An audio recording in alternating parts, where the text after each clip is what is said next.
দর্শক, আমার পিছনে যে ঘরটি রয়েছে দেখলে মনে হবে জরাজীর্ণ পরিত্যক্ত একটি ঘর পড়ে রয়েছে, কিন্তু এটি একটি ঘর নয়, এটি একটি সরকারি প্রাথমিক বিদ্যালয়।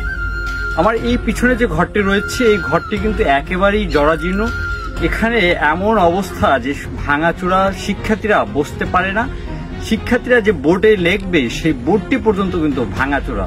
আমরা এই স্কুলের যে প্রধান শিক্ষক রয়েছেন তার সাথে আসলে কথা বলার চেষ্টা করব, কি কারণে আসলে এই স্কুল এখনো এরকমের পরিত্যক্ত অবস্থা এবং জরাজীর্ণ পড়ে আছে। ধন্যবাদ। আমি সুজিত মজুমদার, প্রধান শিক্ষক, টিকরিয়াখালী সরকারি প্রাথমিক বিদ্যালয়। এই বিদ্যালয়টি 1926 সালে স্থাপিত হয়েছে, কিন্তু দুঃখের বিষয় এটা কয়েকবার নদীগর্ভে বিলীন হয়ে গেছে। বিলীন হয়ে যাওয়ার পর এখানে আমরা নিজস্ব অর্থায়নে এই জরাজীর্ণ ঘরটি তৈরি করেছি। এই 6 মাস হয়েছে, কিন্তু এখন পর্যন্ত কোনো আমরা আর্থিক অনুদান পাচ্ছি না। এখানে কোনো ভবন নাই, বাথরুম নাই, ওয়াশ ব্লক নাই, টিউব, এমনকি বাচ্চারা যে পানি খাবে সেই পানি খাওয়ার ব্যবস্থা টিউবওয়েল পর্যন্ত নাই, বিদ্যুৎ সংযোগ নাই।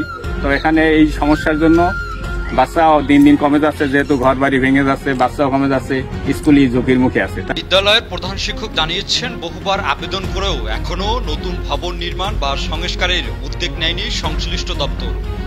শিক্ষক ও শিক্ষার্থীরা আশা করছেন শিক্ষা অফিস ও স্থানীয় প্রশাসন দ্রুত এই জরাজীর্ণ বিদ্যালয়টির সংস্কারের ব্যবস্থা নেবে। ক্লাস তো করাই যায় না বলতে গেলে, গরম, কারেন্ট নেই, টিউবওয়েল নেই, পানির ব্যবস্থা নেই।